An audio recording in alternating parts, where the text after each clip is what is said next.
Hi, welcome to the second Sunday in Advent. And I thought I would give you a little glimpse of the Mindful Advent practices that I'm hosting every Sunday at 8 p.m. Today we were talking about peace.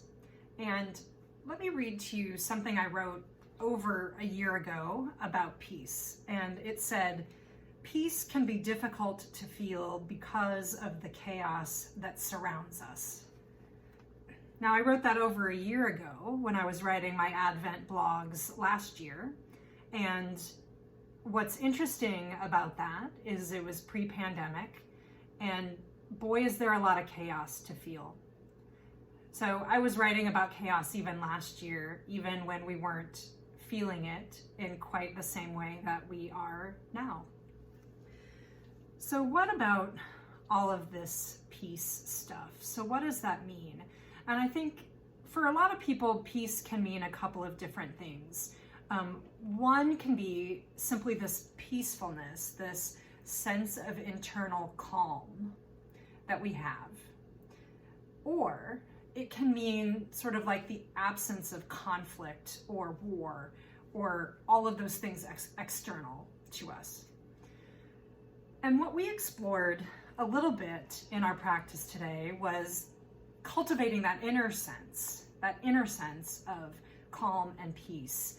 And I invite people to think about that in internal ways. So what are the things that help you feel centered and grounded and calm?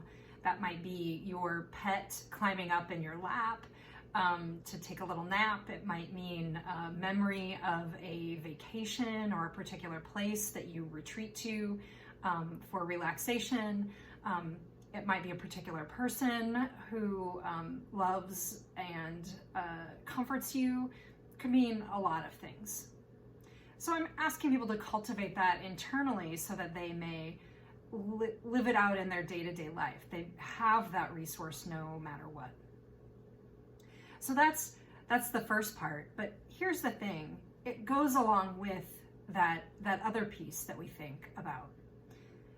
That other piece is that absence of war, that absence of conflict. Now, I don't think that cultivating this inner sense of peace and calm is necessarily going to make us perfectly able to make the whole world cease having wars and conflicts and violence. That's probably unlikely.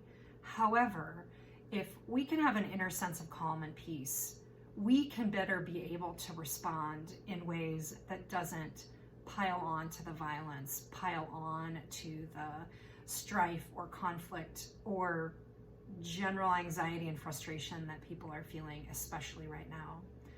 So I'm inviting you into the second Sunday of Advent, into a sense of peace, that real sense of peace, that sense of inner calm that at least I believe comes from a higher source, a sense of a higher purpose. So I would invite you to feel into that sense of peace and calm this week. And if you're so inclined, next week we are exploring joy, which will be wonderful. We'll be exploring joy as our third week of Advent.